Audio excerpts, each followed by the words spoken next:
एक समय की बात है। एक शहर था, फेलिना वर्ल्ड, जहां सिर्फ बिल्लियां ही रहती थीं। यह शहर इंसानों की नजरों से छुपा हुआ था और यहां का नियम था कि कोई भी इंसान इसमें दाखिल नहीं हो सकता। बिल्लियां इस शहर में शांति से रहती थीं, लेकिन एक दिन एक खतरा मंडराने लगा। डॉ क्लॉ, एक पागल वैज्ञानिक जिसने बिल्लियों से नफरत थी, उसने एक ऐसी मशीन बनाई जिससे वह पूरे फेलिना वर्ल्ड को नष्ट करना चाहता था। उसका मकसद था सारी बिल्लियों को मिटा देना, क्योंकि बचपन में एक बिल्ली ने उसके चेहरे पर खरोंच मार दी थी।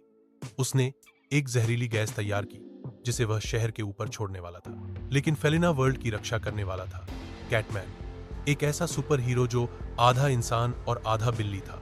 उसे बिल्लियों की भाषा आती थी, वह उनकी तरह चुपचाप चल सकता था और उसकी आंखें अंधेरे में देख सकती थी।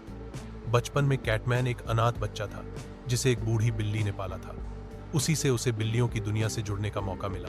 कैटमैन हमेशा एक बात कहता था, जो मासूमों की रक्षा नहीं कर सकता वो ताकतवर नहीं, कमजोर है। एक दिन कैटमैन को खबर मिली कि डॉ क्लॉ अपनी जहरीली गैस छोड़ने वाला है। उसने तुरंत अपनी उन्नत कैट सूट पहनी जो उसे हवा में उड़ने, दीवारों पर चढ़ने और अल्ट्रासोनिक साउंड सुनने की ताकत देती थी। वह फेलिना वर्ल्ड की गहराई में बने कैट केव से निकला और डॉ क्लॉ के सीक्रेट लैब की ओर रवाना हुआ। रास्ते में उसने कई खतरों का सामना किया, गैस ट्रैप्स, रोबोटिक कुत्तों और लेजर गन, लेकिन उसकी चुस्ती, फुर्ती और चालाकी से वह सबको मात देता चला गया। तभी उसे पता चला कि डॉ क्लॉ ने कुछ बिल्लियों को कैद कर रखा है और उनका दिमाग कंट्रोल करके उसे फेलिना वर्ल्ड की सुरक्षा प्रणाली को तोड़ने में मदद दिला रहा है। कैटमैन चुपके से लैब के अंदर घुसा।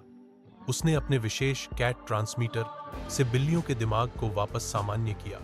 एक एक करके सभी कैद की गई बिल्लियां मुक्त हो गईं और उन्होंने कैटमैन के साथ मिलकर डॉ क्लॉ के रोबोट्स को मात दी। आखिरकार कैटमैन का सामना हुआ डॉ क्लॉ से। क्लॉ ने अपनी मशीन को ऑन कर दिया और गैस छोड़नी शुरू कर दी, लेकिन कैटमैन ने तुरंत एक चौंकाने वाला कदम उठाया। उसने मशीन की नली को अपनी कैट सूट की एनर्जी शील्ड से घेर लिया, जिससे गैस वापस मशीन में ही भरने लगी। मशीन फटने को थी और कैटमैन को जल्दी फैसला लेना था। उसने मशीन को उठाया और तेजी से फेलिना वर्ल्ड से बाहर ले गया, आसमान में बहुत ऊपर, और उसे दूर जंगल में फेंक दिया। मशीन फट गई, लेकिन किसी को नुकसान नहीं हुआ। डॉ क्लॉ को पकड़ लिया गया और उसे एक गुप्त जेल में भेज दिया गया, जहां वह अब किसी को नुकसान नहीं पहुंचा सकता। फेलिना वर्ल्ड में जश्न मनाया गया। बिल्लियों ने कैटमैन को महान रक्षक की उपाधि दी। कैटमैन ने कहा, मैं एक इंसान होकर भी बिल्लियों का सच्चा साथी हूं। जब तक मेरी सांसें हैं, मैं फेलिना वर्ल्ड की रक्षा करता रहूंगा। उस दिन से हर साल कैट डिफेंस डे मनाया जाने लगा। बच्चों को कैटमैन की बहादुरी की कहानियां सुनाई जाती और हर बिल्ली जानती थी, कोई खतरा आए या मुसीबत, कैटमैन हमेशा उनकी रक्षा करेगा।